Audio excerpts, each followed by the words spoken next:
Hello, I am Kalum from the Eurolist. Welcome to this METATOPIA panel. We've got a rather long title today. It is called Tabletop Role-Playings and English as our Vehicular Language Beyond the American Culture Online. So what is it all about? We're going to discuss it. But the great thing today is that we got individuals from a lot of different continents. Myself, I'm from the European continent. My first language is French, but today I have someone joining from Asia. Pam, would you mind introducing yourself? Hi, I'm Pam, also known as Pamu or the Dovetailer online. I'm coming from Manila, where our first language literally depends on what province you come from, and English doesn't tend to be the first language where I'm from. I am here to represent, in a way, Southeast Asia. Alan, I often regret I don't see more. I'm not saying nothing is going on there, but I certainly don't have enough opportunities to find out what's coming out of Africa in terms of tabletop role-playing game. Could you introduce yourself, please? Yeah, so Alan, I'm a bit of a hybrid because I'm based in Europe, but I'm half African and I've lived there as well. So Ghana and Italy are the two countries. So currently I'm based in Germany, Berlin, and I founded a company called Twin Drops. We're working on a game called the Wagadu Chronicles, which is both a 5th edition setting and a video game as well. By the way, we're just recently on Kickstarter. It went well, and I'm still alive, and I'm here. So shameless kind of shout out. Cool. I'm super excited about being here and talking about non-Anglophone games. And last but not least, let's cross the Atlantic and land in Southern America. Diogo, where are you from and what's your deal? Hi, I'm Diogo Nogueira. I'm from Brazil. We here speak Portuguese, although pretty much the rest of Latin America all speak Spanish. And it's kind of a little barrier, but we can kind of understand each other somewhat. And I mostly publish in English because I want to show a little bit what we do here in Brazil. We have like a somewhat strong community. It's really smaller compared to anything else, but I publish under old school publishing, and I try to maintain a community and communication with other authors from Brazil. They are publishing internationally too, and trying to reach to other authors and creators here in South America, Argentina, Mexico, and other countries here.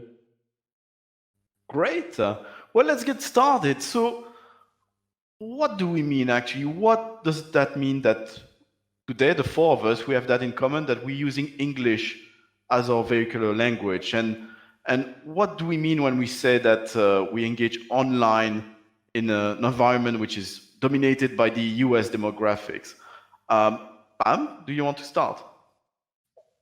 Well, curiously, the relationship that Filipinos have with English is, I guess, rife and complicated because we were taught English by America when America colonized us.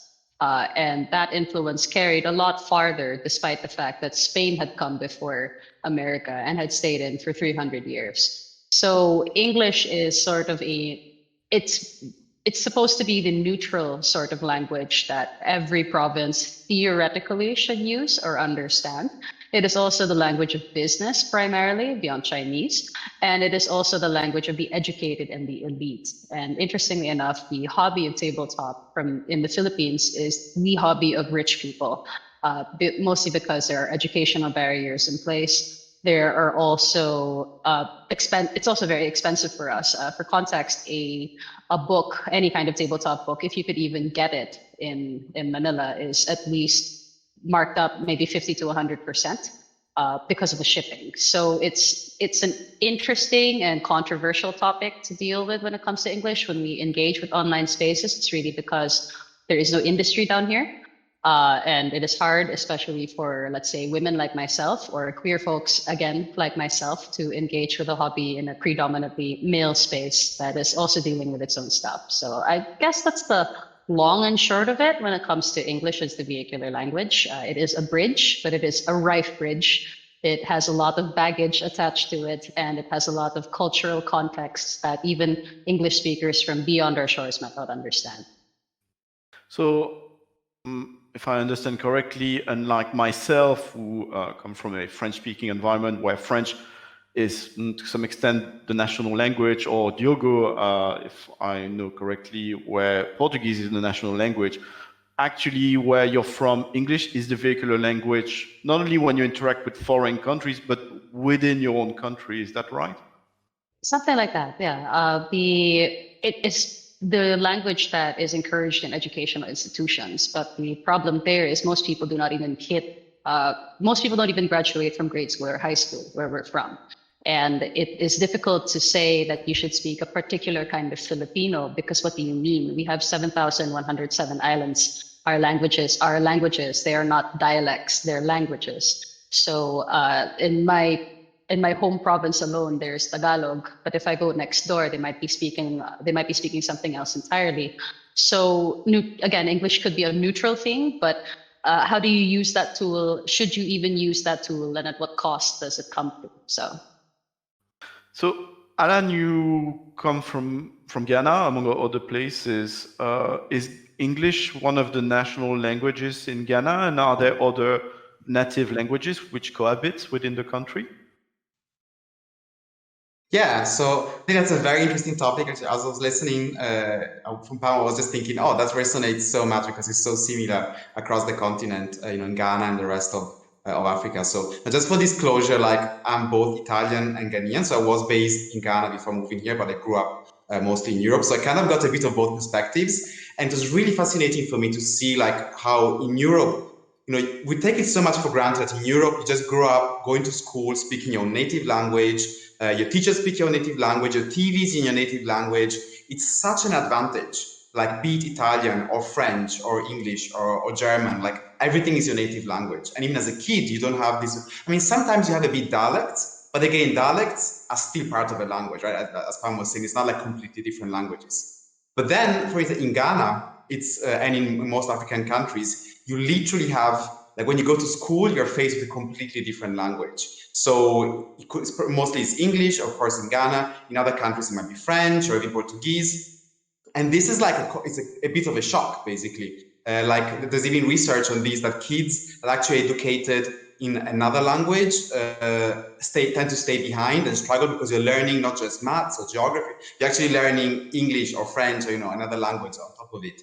And then it becomes a social class issue as well, because like if you have of the means, then your English is going to be really good. Maybe you can even study abroad and so on. If you like stop school very early, or you go to a very bad, I mean, many schools teachers don't even show up in Ghana, or they show up and they don't really. It's very sad. Like the system is still behind. So of course this affects the way role-playing games are played. So in Ghana, unfortunately, there barely is a scene. Like I had to kind of create my own scene when I was playing running games in Ghana.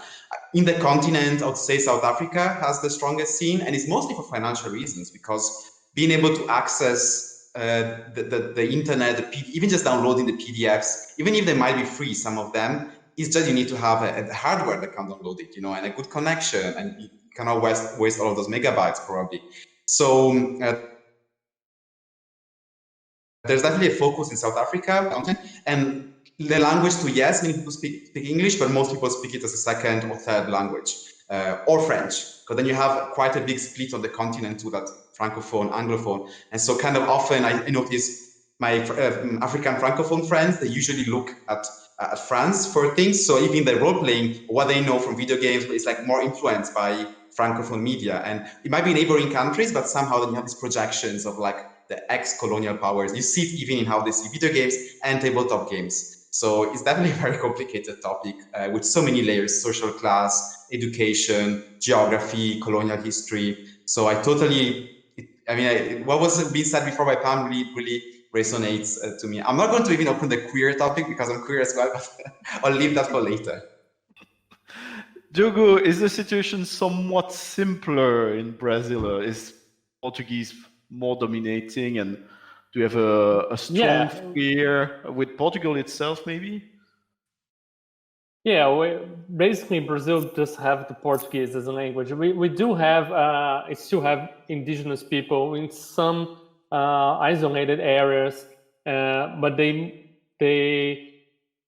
some of them still learning Portuguese, but some are still like preserving the contact with the people around here. But most of the country, there's only one official language in Brazil, that's Portuguese, and we do have English in schools, but most public schools, the English, it's only really like short classes, and they learn really the basic of the basic, and sometimes not even that, because of resources, and the schools are under budget, and there's all the things I will talk to you before the panel, the question of violence. So you can't go to school because there's shooting and things like that, so education here is a real problem. And of course, consuming any kind of media that comes in English, especially role-playing games, like Pamela said, it's kind of like a hobby for the more prosperous, or more, it's like a elite kind of hobby. It's difficult to have access, but more and more we had some Brazilian games in the early 90s, and we spent like maybe 10 years without any real Brazilian games, and now from the last 10 years or so, we begin having more and more games in Portuguese, really excessive games that costing really like less than $10, and we are making pamphlet RPGs to give it for free, to donate to schools. Brazil is actually, well, before Bolsonaro, Brazil was the largest buyer of books in the world. We had programs to buy books to give to schools and things like that. So there were some government programs that even some RPG authors took advantage of to release games to donate to schools. So there was this like 250 hardback, full color role-playing game about the colonial Brazil and its folklore and stuff that was being sold for like less than $10, and for schools they were free. So, but even for outside of schools, so since it was a program from the government, you could acquire it for really, really cheap. So, but it sold out, thankfully, because a lot of people could have access to a really good material like that. But most of all, sorry? Did you say it was a role-playing game? Yes, a role-playing game. And it's been released in English now. It's the Elephant and Macaw banner. Okay, great. Yeah. It's been released in English now. And it's a series of books that have become a role-playing game, comics, and things like that here in Brazil. And we have this dichotomy, right? We have really cheap Brazilian books, and we have the expensive books that retranslate, sometimes D&D and World of Darkness. And we are releasing, there is a publisher here releasing the new Cult Divinity Lost. And there is a big discussion on the internet because it costs more than 200 reais, which it's equivalent to the price in English, converting dollars. But for a Brazilian, it's like a fifth of the minimum wage, So if a person gets minimum wage, can they afford buy a game like that? Obviously not, right? So I don't resist referencing another panel you hosted as part of the release called Tabletop RPG as the Lusitanians Do, which was about tabletop RPGs in Portugal. And someone during that panel pointed out that there were interesting cultural differences regarding languages in Portugal versus Brazil. Allegedly, in Brazil, players like to have their games translated to Portuguese, while in Portugal, apparently they didn't like it at all. They had access to the training in English, so they preferred to have the games as they were written originally in English, and were not big fans of translations from Brazil. That's an interesting weird situation. Yeah. It's hard because I was a translator for Dungeon Crawl Classics here in Brazil, and it was hard. Very few people from Portugal were interested in acquiring a game translated in Portuguese, and it's really hard to. We always think, oh, maybe we can sell this game in Portugal, but they're more interested in games in English. And I kind of understand that because before we started having all these translations being made here, I already played Dungeons and Dragons, and I remember sitting down to play a game with the Brazilian books, and the names were like really strange, like Forgotten Realms, and here's like Reinos Esquecidos. Or maybe Neverwinter was like Num Caverno. The names they sounded, maybe because obviously we were being like culturally colonized by United States, the American culture. And it sounds bad in Portuguese. I don't know why, but you kind of get used to it as you hear more and more. You kind of, that makes sense to be this name. It makes sense to use this name, you know. And I experienced something similar playing World of Warcraft. I used to play World of Warcraft in English, and then for like 5 years or so, they started translating everything to Portuguese. And in the beginning, it sounds really strange, but you get used to it, and it's better for the people that are starting to play the game. It's way better to have something that you can understand and know why the name of something is that name, because if you hear Neverwinter, you don't know English, you don't really understand why the name is that name. Yeah, so my own background, so I was born in Belgium, and Belgium, although it's a European nation with a dreadful colonial history of its own, it has its own weird situation in terms of languages, because I've come from a place called Wallonia, that's the southern part of Belgium, which used to have its own language, Walloon, which was sort of destroyed by French through self-harm, almost. Not French nationals, but Belgian nationals. The dominating culture was French-speaking. You have Flemish also, which is Dutch in Belgium. Flemish and Dutch managed to remain. So now the country is mostly bilingual, speaking French, speaking Dutch to the north, and a little bit of German to the east, a little gift we got in World War II. But so my situation as a native from Belgium was that I was very aware that a lot of language being spoken by a lot of different people, that's something I'm used to. And I'm telling that to sort of segue into the next section of this panel, which is, so we use English to communicate with one another tonight, otherwise I would have no means to discuss with any of you if we didn't have English.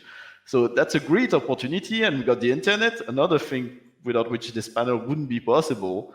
But then we show up online, it's not their fault, but there's this massive presence of American natives, US citizens and Northern American, and to a lesser extent, Britons and Australians, and they all speak English, and there's so many of them that it's difficult for me to hear you in different countries, because you get on Twitter and what you get is the news and the discourse which comes out of the US, because we use English and everybody there use English. We don't have an Esperanto, which was successful enough for us to communicate and go across that. So question is, why does it matter, do you think? What is the impact and missed opportunities for specifically the tabletop RPG community and industry when we show up online and we are struggling to be heard or hear each other's in that environment? Pam? Well, I think first and foremost that a lot of people forget that language is steeped in culture. And what I've noticed is that since the predominant culture right now is used to being the only players on the field, that makes it very difficult in terms of understanding each other, coordinating, making adjustments for even something as simple as time zones or conventions or visibility. Those are some of that's just the kindest way that I can put it. Your language expresses your culture, and there are certain words, for example, or it might even be a certain expectation that our English has to be good in order to be noticed. My favorite story that I like to tell is that as recent as last year, when I was at Big Bad Con, I still had people basically telling me, why is your English so good? And like, how did you get here? Right. And it took a lot of force of will on my part to not tell them, well, your country colonized me in the 1900s. The history of America's involvement with my country and how difficult it can be, right? Because I don't think you'll like that story, right? It's hard because many of us come in as outsiders.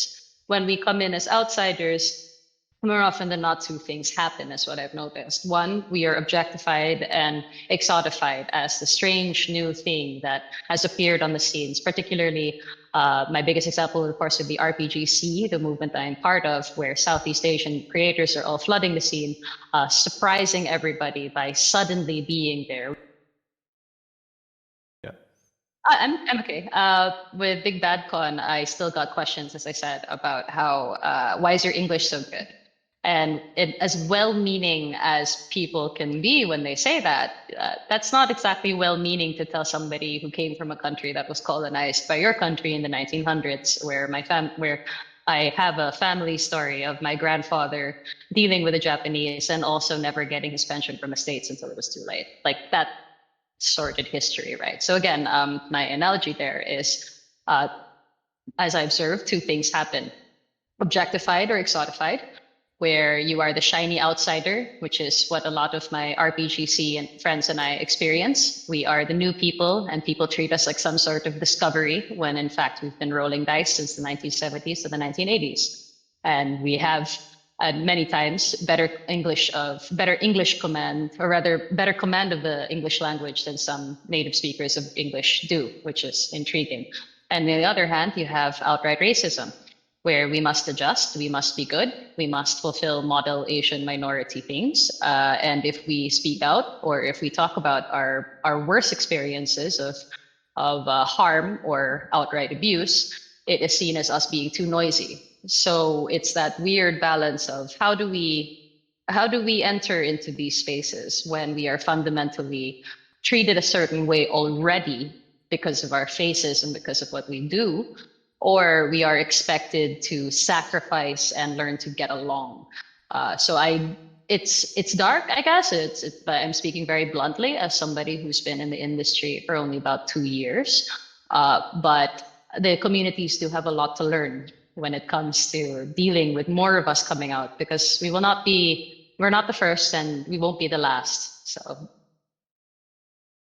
let's hope so. Well, lately I've had the pleasure to see more voices coming out of Southern Africa, and actually that's a South Africa-based tabletop RPG, which led me to get in touch with you, Allan.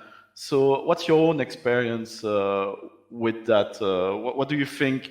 What was the welcome the TRPG community, the English-speaking one, had for something like Ouagadougou Chronicles? And how did you deal with that? So I think first of all, it's awesome to follow up to Pamu, because her explanations are so great. It makes my job so much easier. It's like, okay, she tick this box. It's like racism, done, covered. So very much, I find that a lot of the topics that apply, I guess, to like Asian or Filipino community apply to Black folks around the world, and of course specifically Africans, African Europeans like me, and so on. And I think there's one thing I feel like we have this additional layer. I mean, maybe it's across other communities as well, but I think in our case, there's a very strong element to which is like an additional layer of like being Black but native Anglophone, and not being Black, not native, and then being in between. That adds additional complications. So yes, first of all, tabletop RPG spaces have been traditionally very white. So there's always this sense of like being a bit of an outsider, right? And I very much agree with Pamu on this. But then there's another thing I've noticed, like now, releasing the setting of the Vagado Chronicles. For the first time, before it was mostly a hobby for me, Dungeons and Dragons, and then for the first time I was like out there with like a module, and with players, and getting more involved, being on panels like this one today, and then I realized too how there is a whole kind of second layer of like, if you're African American, you've kind of already built a community, you're part of like this large market, and they do have their own issues, but like they're still part of an ecosystem. And if you're like Black, but you're like me, so African European, or you're based on the continent permanently, like Ghana, South Africa, Nigeria, elsewhere, or you're Francophone, and there's a lot of Black people are Francophones.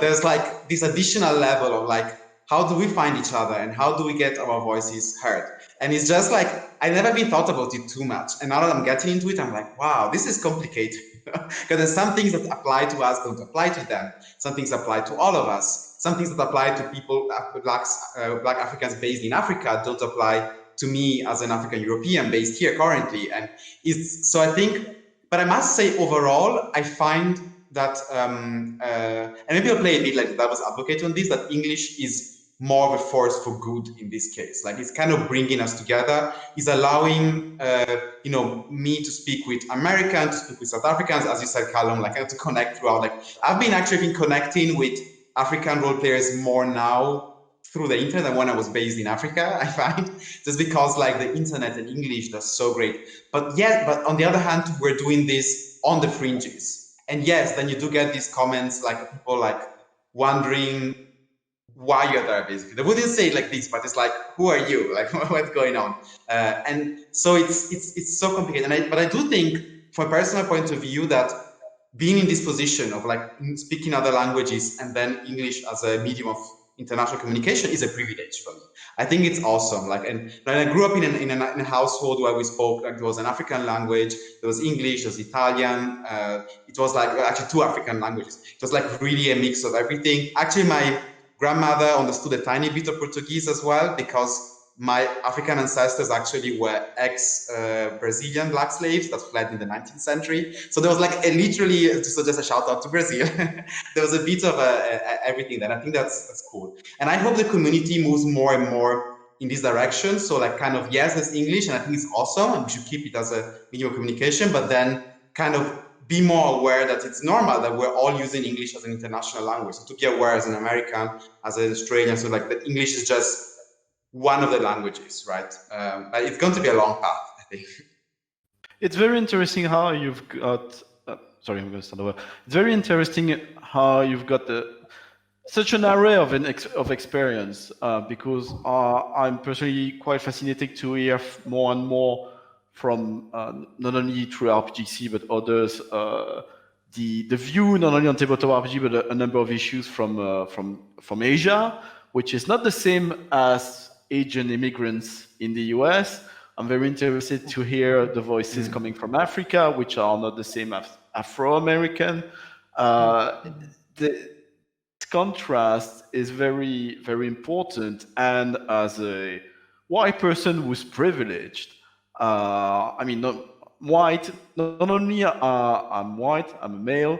I also grew up in countries which had a healthcare system and a number of technical and social infrastructures which supported my development in life. It's if in the tabletop RPG strictly per se, I want to engage with a very large audience, well, I will have to do so with the American audience. And then while I still am very privileged compared to them, a Afro-American from the US will have other advantages for this very specific purpose of engaging with the US community, which I don't have as a European. Diogo, what about you? What does all of that inspire you? Yeah, I want to talk about the way they said so English can be this thing that's colonizing our culture too, but it's at the same time it's the way we've found to communicate with one another. And that document we were discussing before, like you said, that was not about getting the content in English to Brazil, but even though if I want to know about the content that Pamu or other people from South Asia is producing. If they make it on their native language, I will have no way of accessing that information. So English, it's like a two-way street. Like it takes, but it kind of gives us something because we don't have anything else, right? It's funny to see. It's funny to see. So I lived for a while in Brussels. In Brussels, we have something a bit reflecting, I guess, your experience in Italy, Alan. We have something we call commission English. So it's the English which is spoken with the lobbyists, all the employees work for the European Commission. So you live in Brussels, you think you speak English very well and you understand English very well, but you actually speak it with Polish individuals, with Italians, with Germans. You speak English all the time, and never almost with native speakers.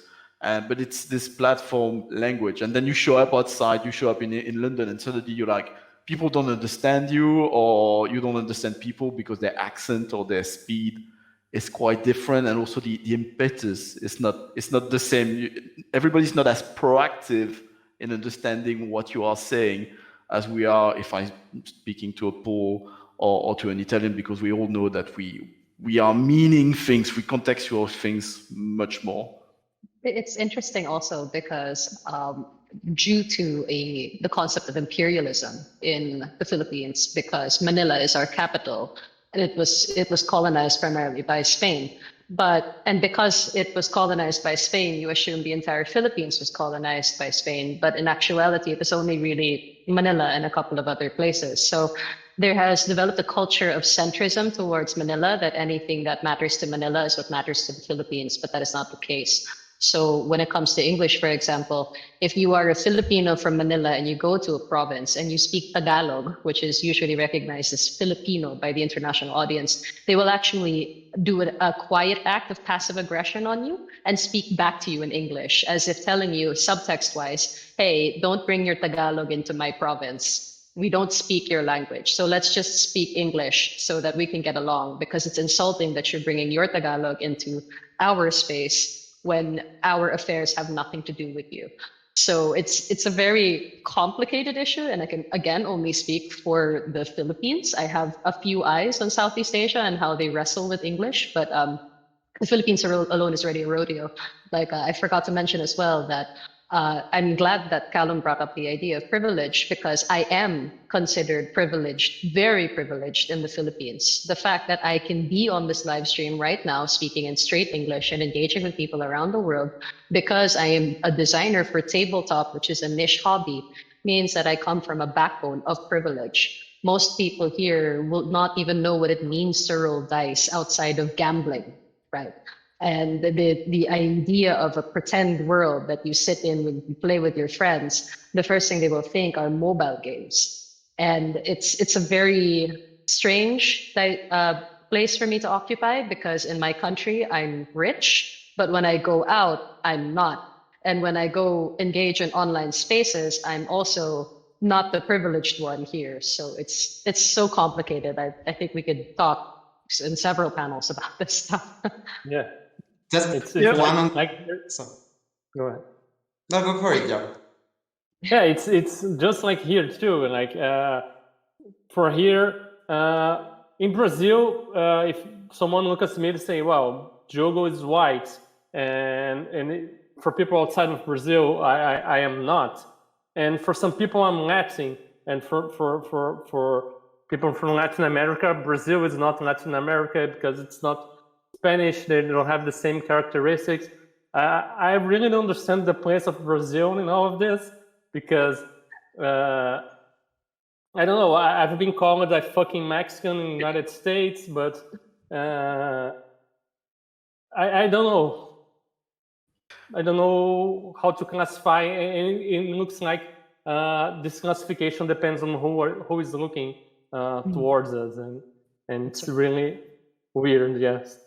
I think and also you were saying something about bad English. When I first started producing material for this, I almost didn't start because I saw people being heckled about their content because it wasn't proper in English and things like that. And and it was something that really was stopping me for making things. And luckily, I found some more sympathetic people that talked to me, and it was easier. But it's something that's it's really scary for people that are starting, because there's all internet's full of people that will readily say to you to stop making something, right? Yeah, definitely. For any reason at all. Criticism is not only more common, but it's a repeated source of frustration for me that it's more popular. Something negative gets retweeted much more easily than... That's another panel entirely. That's another panel, but there we go. Allan, you wanted to build on that. Yeah, I just wanted to comment on how much joy brings me to hear, like, both from Diogo and Pamu, these topics, because we never hear about these things online. For instance, the topic about, in Ghana as well, English as a language that becomes kind of a neutral language, even to deal with different people, different ethnic groups. Like, for instance, the national anthem in Ghana had to be changed from Chui, which is like the Tagalog of Ghana, like the biggest local language, but not everyone's language, to English, or to remove the words, because people who spoke the other languages of Ghana were like, no, we don't want that language there. So they actually had to settle down for English, or just remove completely. So yeah, there's so many layers, and I'm super happy to hear this, because it's, and even you mentioned as well, Kalum, about, by the way, commission English. It's kind of the English I've settled for today, kind of this neutral European English. But when I was a kid, actually, where I come from, no one spoke English. I was actually in a small village in Italy, in the mountains. So it was kind of like, and I spoke more the Ghanaian English. And that was a problem for school, because then my teachers sometimes would correct me about things, but that was just the colonial British English that I learned from my grandmother. Sorry, Ghanaian English I learned from my grandmother. And then, at the time I just accepted it, and I would like, and even my grandmother would yell at me, why did you go and speak Ghanaian English at school? Like, you have to speak white English. And then at the time I just accepted it, and I said, and she grew up during the British Empire. Like my grandmother was an adult at the time of the British. She was educated by white people who were there colonizing in Ghana. Her school, she had white teachers. Like, it was an elite school, had only white teachers at the time. So now, actually, growing up, I was like, wait, why did I have to stop saying those words? Like, what? And again, like, layers and layers and layers that I think people should start getting more aware of. And of course, the whole privilege topic, I agree, like, totally see Diogo's point, like Pamu, like, I am definitely, yes, I have to deal with discrimination throughout my life in Europe and in the tabletop scene. Like, in stuff of a game, like, one thing I have to do is, like, I have to delete hateful comments on the internet. Like, it's like kind of one of my tasks. When I go online, I always have to check, was there any hateful comment? Because the setting, the Wakanda Chronicles that I created is very black. Like, there's only black people. So, and it's based on pre-colonial Africa. So it's like very much a statement. I think it's a good setting as well. And luckily, many people agree out there. But for many white people, unfortunately, just because of this, it's something they want to hate on. And that's an additional task I have. It's something I have to deal with. And that's something you don't have to deal with most of the time if you're creating just a white-based setting. But at the same time, saying this, I'm still privileged because I am, I have a European passport. I can decide if I want to spend my winters in Accra or in Berlin. When I go to Africa, in most African countries, I'm perceived as white because of my lighter skin tone. And so there is some sort of, like, sometimes positive discrimination that happens. It's like, I can get into clubs without, just getting into queue because I'm white. But then I come back here and then I'm black and I cannot even, repair my bag because people are calling the police because they think I'm stealing. It's so complicated. So I'm super happy to hear all of these topics come out in this. Yeah, people might wonder what does it has to do with a lot of role-playing games at this point, but I think it's very important that when I interact with people online, I realize that even audience which are indie-minded, to give it a name, don't realize those realities that things might be different. We're talking about privilege. Even among all the whites in Belgium or France, I am privileged also because I'm somewhat fluent in English. Why it's really not the case of everyone over there. It's more the case if you go to the Netherlands or Flanders, people are more bilingual there than they are in Wallonia or the most part of France. So there's many layers of things going on, and part of the reason I wanted this panel to happen is because at some interactions online, where I could tell the people I was talking to had no clue. They'd never had an opportunity to engage with this reality of what's language, what does that mean? On one hand, we use English. On the other hand, most of us come from culture which sometimes, often, literally fought with English. It can be on an economic or cultural aspect. France is doing that very hard, and that's a battle it's been losing for decades now. It's struggling to keep itself. So the whole France, not even Belgium, France, privileged colonial country with a lot of industry and a lot of things going on in terms of entertainment and media, they're losing that battle against Hollywood, and that's a reality which Americans don't not even realize. And I know why, but it's nice to try to engage with that, because I believe also people are keen to listen, especially in audience with like Metatopia, of course. I'm aware just the time flying, so what I really wanted to talk about tonight is of way forward specifically for the tabletop RPG community regarding those issues. So trying to recenter there. And I will frame it a bit more than I did in the structure. In terms of way forwards, I'd like us to discuss a bit what we can do, each of us, in our local community. So what I can do as part of the French-speaking community, what you can do in your different countries. I think RPGC is a very interesting example. What can we do to consolidate our message and get it stronger out there into all the audiences or we use English, not only the one in the US or the UK, but everyone there, or do we get this message strong? So what can we do? And also what can the people listening or watching to this panel could do them if they are an American who's keen on getting more aware and enjoying more things from abroad? What can they do to make the environment online more welcoming to us? Pam, RPGC, sorry you sprawled up there, even if you've been there for a long time. I was very happy to see you pop out there. I would really like to see similar initiatives in different places, including among French speakers. What did you do? Why is it a success? I think it's a success, if I may. Thank you. Interestingly enough, I'm not even the person who started the hashtag. One of my friends from the Philippines started the hashtag with another friend from Malaysia, and a friend from Singapore. And the main frustration behind it was nobody is aware that all of our countries have been literally playing and making games for over 20 years. So how do we solve that issue? But how do we solve that issue without actually speaking for each other? Because if there's one thing that a lot of Southeast Asian countries bond over, it is the experience or lack thereof of dealing with foreign powers that have decided to walk into our spaces and speak for us. That's why RPGC is a hashtag. It is not a consolidated community. There is no authoritative voice. There are only representatives that happen to be a little more visible and have a lot more time on their hands, like myself, to speak about RPGC. So we recognize no leaders and no masters. And we are okay with a hashtag because it lets anybody who identifies as Southeast Asian, whether they are diasporic or locally based, to use the hashtag and promote themselves or their culture or their hobby. And in that way, we kind of unite through diversity. And we also include by not actually forcing anybody to follow a set of rules. Now, I could go on forever about exactly what RPGC is about in the history, but again, that's another panel. So that is a successful model for us. We do not like speaking for other people. We don't like to be spoken for. And we also try to confer. What I've noticed about a lot of people who use a hashtag is we try to not do the same for BIPOC from beyond our shores. I would never speak for a Black experience. I certainly would not speak for an Indigenous one or for anybody else who is not white. Now, in terms of what I think the white community could do for us, listen more. I think that a lot of us are working very hard to be visible.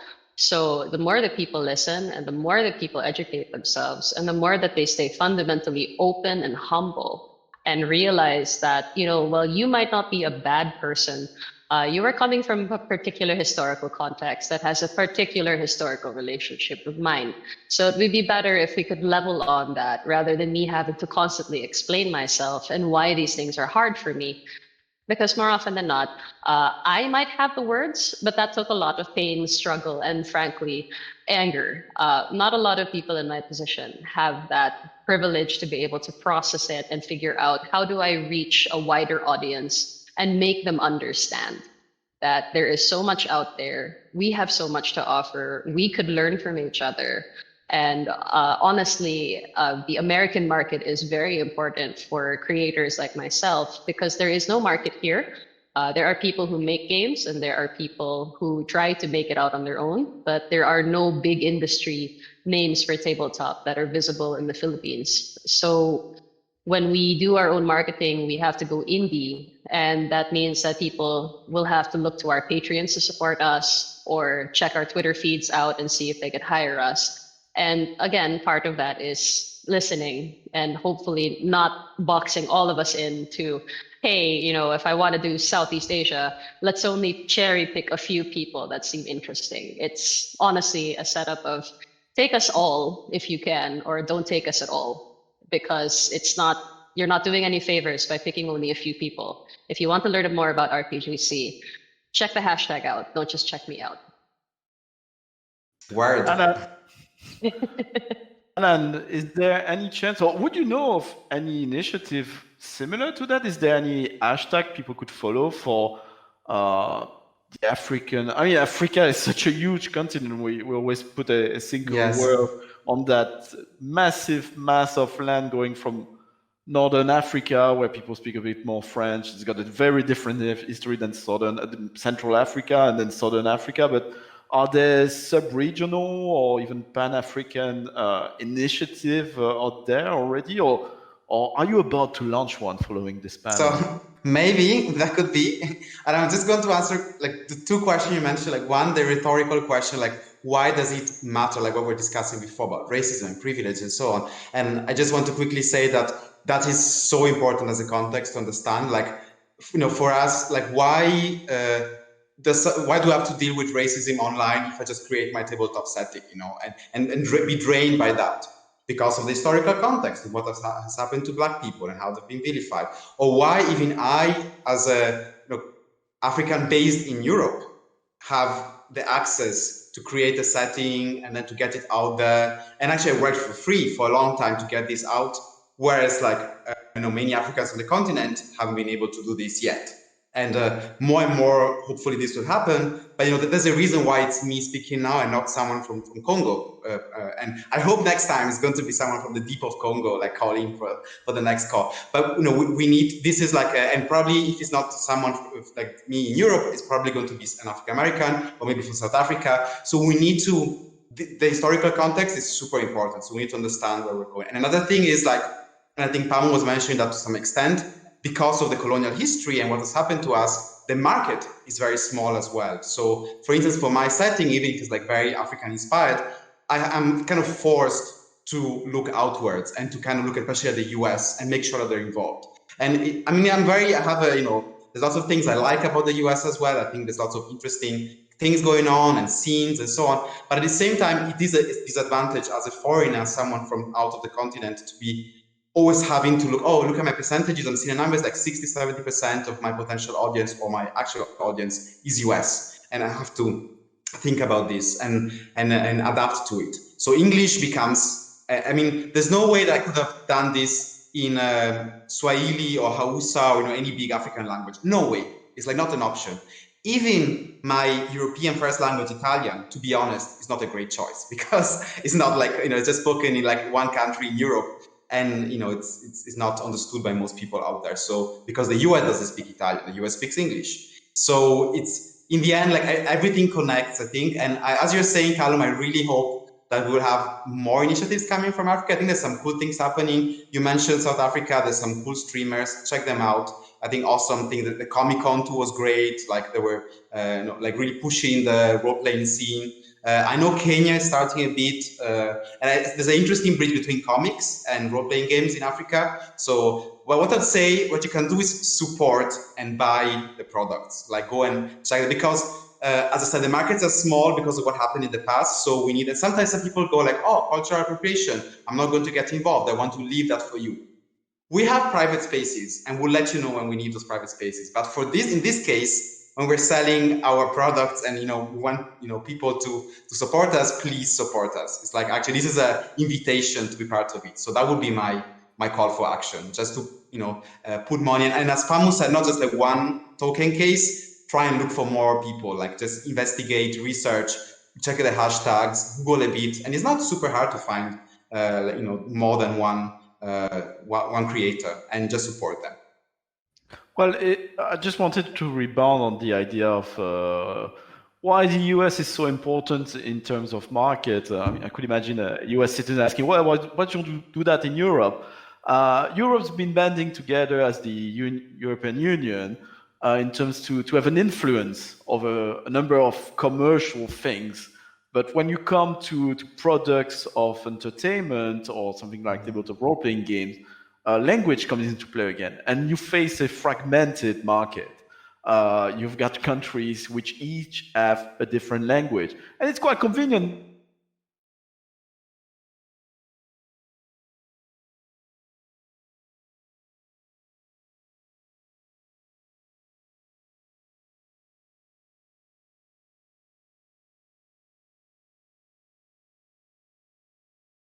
Because that's the reality. But as we said also, it's not in Europe. Europe's been banding together as the European Union in terms to have an influence over a number of commercial things. But when you come to products of entertainment or something like tabletop role-playing games, language comes into play again, and you face a fragmented market. You've got countries which each have a different language, and it's quite convenient.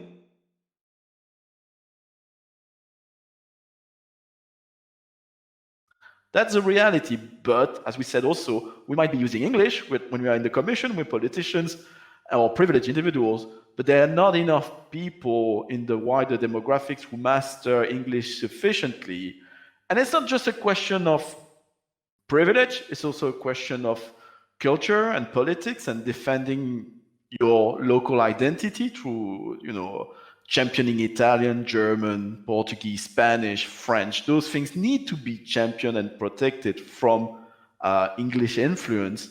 Well, that means you cannot have a product just in English without subtitles if it's a movie, or just written in English and sell it widely, even in a market like the European Union. Maybe, I'm not aware, had the pleasure of interviewing tabletop RPG fans from China. Maybe China could develop in such a market, but I'm not aware of the specificities of language over there. But it's very difficult to China, reach with critical yeah, mass. China and East Asia generally have their own markets, and they're trying to do their own thing. I'd rather not speak for East Asia, but that's what I know about my research. China has the role-playing games, so does Japan, and so does Korea. The Philippines, not so much, and Southeast Asia, not so much. So we'll see. I definitely recommend anyone, if someone from anywhere in the world, we mentioned Congo, I would love to find tabletop RPG fans from Congo. I can interview you in French if you're not comfortable with English. But it's hard work. It was hard work finding the three of you today, and you did great. Absolutely. Thank you very much. And I was helped by the people. What's the name of that stream from Southern Africa, Allan? Dam Dam Die. Yeah, they're great. You should check them out. Just shout out to them. Check them out. It's in English. So without them, Allan wouldn't be there. All female stream. They're awesome. Okay, Diogo, we've been holding the talking time here. What does all of that inspire you? What can you do in Brazil to make yourself more visible, and how could the native English-speaking audience be more welcoming of what's coming out of Brazil? Yeah, I would like to say that I was really inspired by RPGC. I saw that community on Twitter, and every time I see it, I always think, I wish we had something like this for maybe Latin America or even Brazil. There isn't this.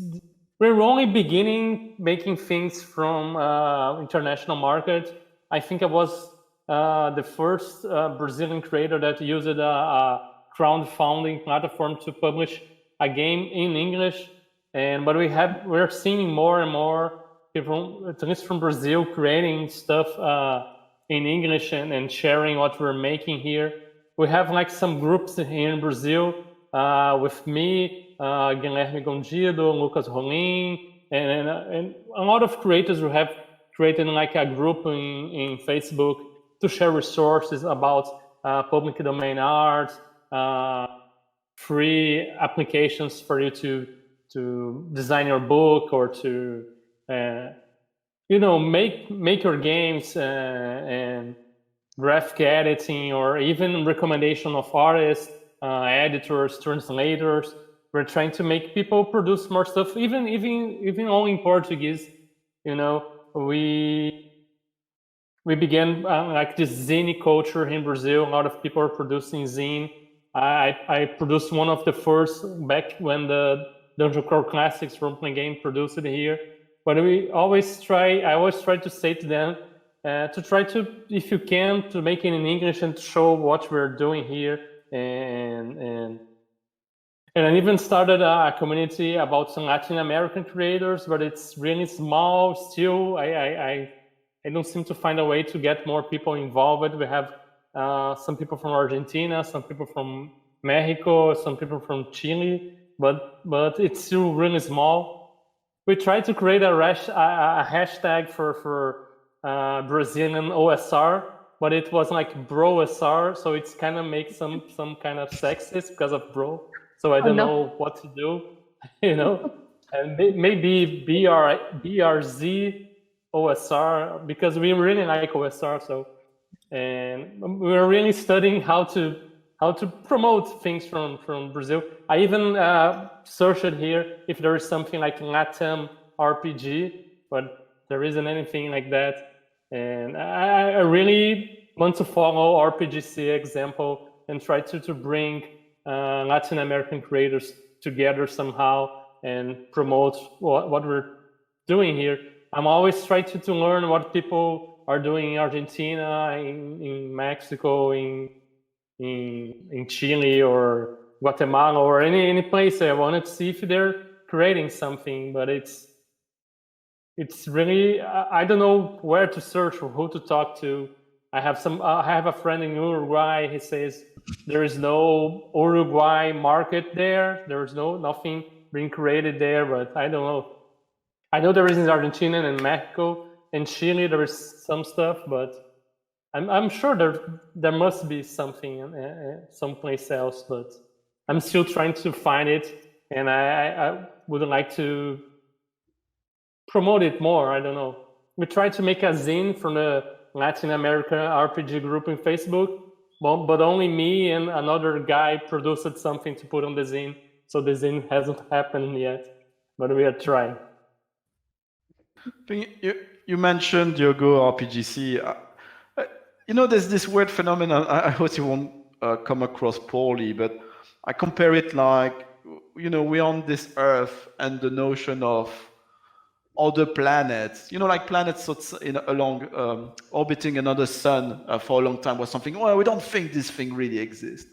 And then they found one, and suddenly it's like overnight, we are comfortable with them being thousands of them. It's a notion. We just need one to know to be there, certain to be there. And then suddenly we do the math and there's a lot of other stuff going on there.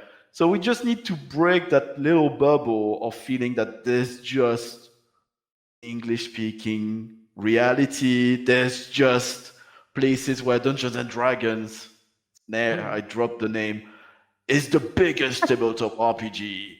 It's not in Germany. It's not in Japan.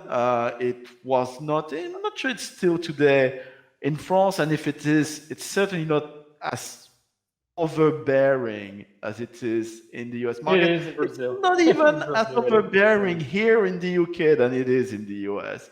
So as soon as you expose just one of the many other realities which are out there, suddenly there's something which snaps the coin, the penny drops, as we say, and it's much more easier for people be open and more curious and realize that there are other realities to engage with. At least that's how I think things are. You also mentioned Kickstarter. I think it's an amazing tool that if people out there want to help people like tonight to engage more with the English audience, look up for English translations of different games to we had Aquelarre, a Spanish game, amazing game, which, I mean, visually, which I haven't played, but it seems amazing. It's got an English translation thanks to Kickstarter.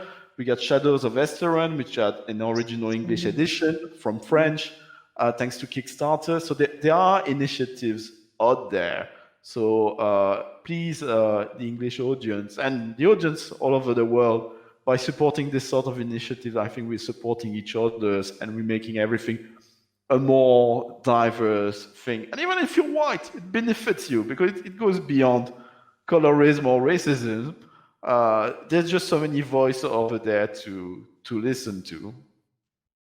Yeah, there's the internet is really good for you can reach these people, but it's also the algorithms from the sites, and it's really hard. Even if you're out there putting out content, sometimes it seems like you don't reach anyone, and I don't produce D&D content, but I use their hashtag to maybe try to reach someone because they may be curious about something else, right? You put hashtag critters there, Critical Role, or thank God it's Thursday, and then it does its magic. Speaking of, just also recently I'm trying to engage a bit more with the Japanese tabletop RPG community, or the TRPG community. Twitter has got an amazing tool, which is Google Translate. So it will translate to English, any language. So it's not perfect, but it's quite good. So people shouldn't hesitate also to follow foreign accounts and use that function, I think, to keep an eye with what is going on there in different countries. You might be surprised by things. Does anyone wants, conscious of the time, how much time do we have left for this? Or should we wrap up? That's what I wrapping up. Okay, but we're going to wrap up, but does anyone want to add something on this way forward before we do the proper wrap up, the goodbyes and the plugs? Money is very important. That's it. Like, we need money. Everybody needs money. I know that, but just for further context, your single dollar is 50 pesos down here. That's a lot of money. So a $100 commission could pay for my groceries for a week. So if you want more of me and you want more of my friends, throw us money and we will produce and also listen to us. So that's about the only thing I can say on that matter. Yeah, and I don't want to create unfair competition across borders, but money has actually been an interesting phenomenon to have more. No, but I know friends like check out Nibiru, the tabletop role-playing game. A lot of the art in that game is done by Eastern European artists, as far as I'm aware. I know Francita, who's an amazing graphic designer. She works from Chile. So for artists, it's been an opportunity. Art coming from a lot of different nations across the world, because the living standards and the costs were different. So hiring a very talented Polish artist is actually cost saving for a lot of tabletop RPG production. So that's not great for the artists in the UK or the US who are also struggling. But there's definitely an incentive on calling upon the talent you can find worldwide. Yeah, I think that's another discussion too. Because there's always this discussion: we are charging too cheap or charging too much, sometimes. That's a balance. So when you're abroad, you should also not undercut the prices of other people, but there's a balance. I do art too, so I have to deal with that all the time because. So sadly, I don't know. Yeah, that's the capitalist reality of the world we live in, which is a topic on its own for multiple. I wish we didn't need money. I wish I could do this because I love it and have all my needs met. But a good Star Trek, the Next Gen Society, we just do our craft, and unemployed. I'm not paid anyway. So a good place for people if they want to hear more voices from across the world is my show, the Rollist Podcast. We got different panels. We got panels dedicated to Portugal, the UK, France, conventions across the world. So please come check it out. I am Kalum from the Rollist and the RPG Academy. So I hope there will be a link in the description of this video in YouTube because it's difficult to spell. But awesome, there will be. Speaking of which, you know what? Rollist. That's a French word for tabletop RPG fan. I haven't found another language where they have a specific word for that. There's it's a unique French thing. Spanish is rolista. Spanish is rolista too. It's similar to French. Yeah. Yeah. Cool. But in Portuguese, we call like a RPGista, which is like RPGista. You know. Interesting. We don't translate the RPG part. Yeah. I'm learning so much. We have no name for it over here, so you need to go and do one. I tried to make a rollista in Italian happen through the title of an episode, but it didn't happen. On that, well, I guess we can close like that. Plug yourself, say your goodbye, and tell me in your language of choice, how would you call a rollist? Pam? Like I said, we have no name, but if you want to find me, I am again Pam Punzalan, Pamu, the Dovetailer on Twitter, on Itch, and on Patreon. Please give me your money. I promise that my stories are interesting. And also, I'm working on a lot. I forgot to mention, you'll see likely my name in a lot of different projects. I'm keeping busy, big projects and small projects, and I like to hop systems a lot. So I've done design for traditional games, and I've also done design for PTBA, Fortune of Dark, and OSR. So it's a bit of a big thing for me to kind of go everywhere. If you want to learn more about RPGC, #RPGC is open on Twitter. We also have a Discord for people who might want to just drop in, drop out. It is invite only with recommendations. So if I love you, you will likely get in. If I do not know you, please wait and let's get along a bit on Twitter before I decide to bring you in. So that's where you can find me. The Dovetailer, Twitter, Itch, and Patreon, RPGC, the hashtag for Twitter. The RPGC Discord is very select. This whole panel is a scheme of my part to finally get invited there. So we'll see if it works. Alan. Yeah, so don't do like fun. Trying to make history, create a word. You if it doesn't exist, doesn't matter. You go there, you create it. I was going to use my tiny French to actually use rollist as well. Because I studied some French, so I love rollist. I'm going to go for it. I feel like je ne sais quoi or rendezvous. Yeah. Rendezvous rollist. Okay, there you go.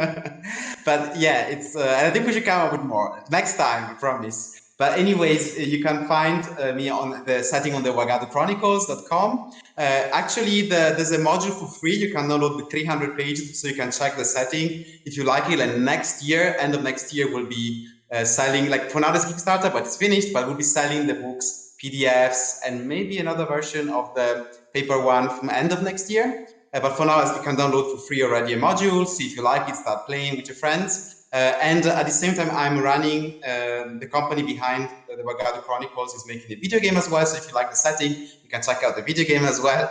We'll be posting updates on the website, on Twitter, on Instagram. It's all the Wagadu Chronicles. And we have a Discord as well. Ours is a bit easier to get into for now.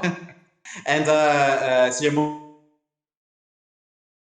most welcome to join as well. The link on the website, so it's easy to find. And it's very much a setting about pre-colonial Africa, kind of like Tolkien, Middle Earth meets pre-colonial Africa. That's kind of what it is. And it's been super exciting so far to get feedback. We're still developing it. I'm still adding things, changing it. So join and just kind of bring your input. That's most welcome.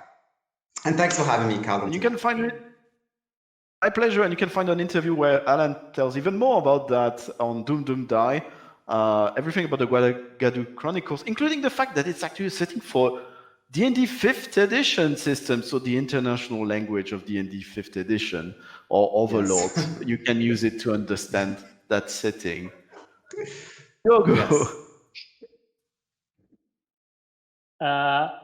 Some people try to use rolista here in Brazil, but because rola, it's like a dirty word here, it don't work out really well. So I just use RPGista, it's like RPGer or something like that. And so I'm Diogo Nogueira. I have the old school publishing. I publish games that I make, like Solar Blades and Cosmic Spells, Sharp Sword and Sinister Spells. And I make other things. I'm really into the OSR, but I mix it with influence from story games or more mainstream stuff. So I have things that look like old original D&D, but has a little of Fate, a little of Cortex, and I think I can learn from all different games to make something of my own. And you can find me at Twitter at Diogo_oldskull, like a skull from the skeleton and old, and it's playing with old school, you know. And I'm also involved in a lot of projects, big and small, like Pamu. I just did an adventure for Old School Essentials, which is kind of a big old school game now.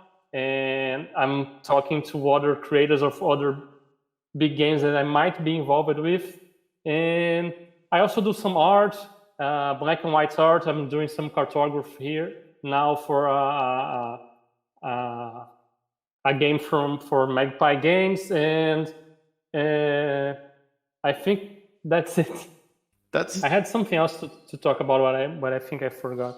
If it comes back to you, so if you need a good map in black and white at the cost of a Brazilian artist, there you go. You can contact Diogo. Thank you so much to the audience of Metatopia for this was Tabletop RPGs and English as our vehicular language beyond the American culture online. Thank you so much to the team of Metatopia for organizing this. And in those difficult times of COVID, I must say it's been first of all, that's something I would have never imagined would happen, the opportunity to be on a panel for Metatopia. That's another way you can engage with people in different countries. Go check out the online conventions they are running right now. They need your support and they definitely need your participation. Thank you very much, everyone. Bye. Thank you.